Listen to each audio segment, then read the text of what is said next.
From the dawn of human imagination, the sea has always been a place of terror and mystery.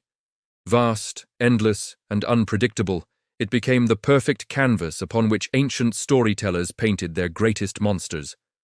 Among them, one figure looms above all others, a beast so terrifying, so untamable, that even the bravest of men trembled at the mention of its name: the Leviathan. But Leviathan is more than just a myth.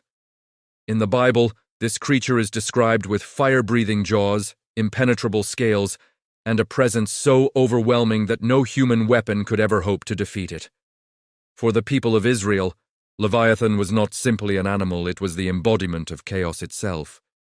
And yet, the scriptures tell us of a moment when God himself rose to confront this monster.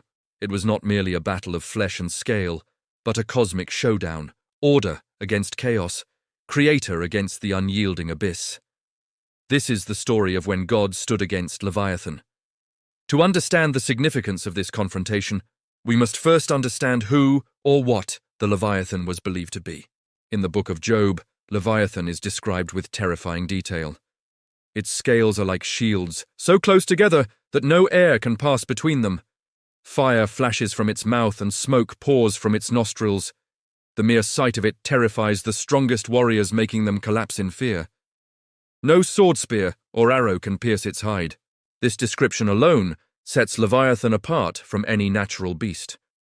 It is not simply a crocodile, as some later interpreters have claimed.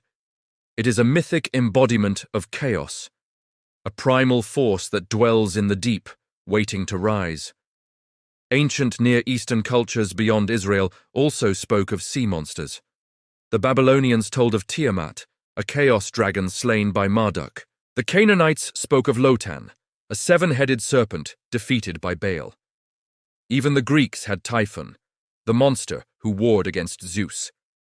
For Israel, Leviathan was their version of this archetypal beast. But in their story, it was not just another god who fought the monster. It was the one true God who reigned supreme above all creation. Imagine for a moment the stage of this battle. The sea churns violently, waves towering like mountains. Thunder cracks across the heavens. From the depths rises the Leviathan, scales gleaming with wet darkness, eyes burning with ancient rage. Men flee, nations tremble, spears and arrows fall useless into the abyss. And then, God speaks. The scriptures portray God's confrontation with Leviathan not as a desperate struggle, but as an effortless display of divine authority. In Psalm 74 we read, "It was you who crushed the heads of Leviathan and gave it as food to the creatures of the desert." In Isaiah 27, the prophecy declares, "In that day the Lord with his fierce, great, and powerful sword will punish Leviathan the fleeing serpent, Leviathan the twisting serpent. He will slay the monster of the sea." Here, God is depicted not as struggling against Leviathan, but as conquering it with sovereign ease. The creature that terrifies humanity is nothing before the Creator. Where men see chaos, God sees a defeated enemy. Where men see an unconquerable monster, God sees a mere creature under his command. The showdown is not equal combat. It is a reminder: no chaos, no darkness, no monster, real or symbolic, can rival the power of God. Why would the Bible describe such a confrontation? What does this cosmic duel mean for us? Leviathan symbolizes the uncontrollable chaos of life. The sea was feared by ancient people because it was unpredictable, destructive, and impossible to tame. By defeating Leviathan, God demonstrates that he alone brings order out of chaos. Leviathan also represents evil. Some theologians see it as a picture of Satan or the powers of darkness. Just as God defeats Leviathan, he will ultimately defeat all forces of evil. And Leviathan can also symbolize human fear, the embodiment of the unknown forces we cannot control. When God conquers Leviathan, he shows that he reigns even over the things that terrify us most. Though we no longer fear sea monsters, Leviathan still speaks to us. In many ways, we all face Leviathans in our lives. The Leviathan of fear, whispering that the storm is too big. The Leviathan of chaos when everything feels out of control. The Leviathan of evil when darkness seems to win. The showdown between God and Leviathan reminds us that God is greater than chaos. No storm is too violent for him. God is greater than fear. What terrifies us? He commands, God is greater than evil. No darkness can withstand his light. Every time we face our own Leviathans, we are invited to remember this truth. The monster that seems unstoppable is nothing before the Creator who spoke the world into being. Isaiah's prophecy about Leviathan is not just about the past, it points to the future.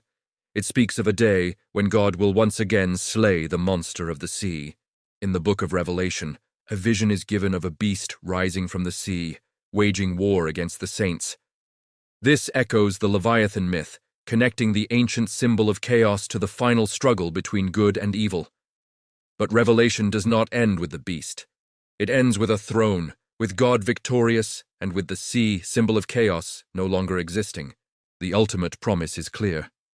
One day, chaos will be silenced forever, and God's order will reign eternally. The story of God standing against Leviathan is more than myth, more than poetry. It is a reminder written in sacred scripture that the greatest terrors of humanity are nothing before the Almighty. To the ancients, the sea monster was the ultimate fear. To us, it may be death, despair, or the unknown future. But the message is the same. God is greater. When he stood against Leviathan, he showed that chaos has limits, fear has an end, and evil has a conqueror. The divine showdown was never in doubt, because the Creator always triumphs over his creation. And so, when you face your Leviathans, remember the showdown of long ago. Remember the God who crushed the monster of the sea. And remember that no storm, no fear, no chaos, and no evil can stand against him.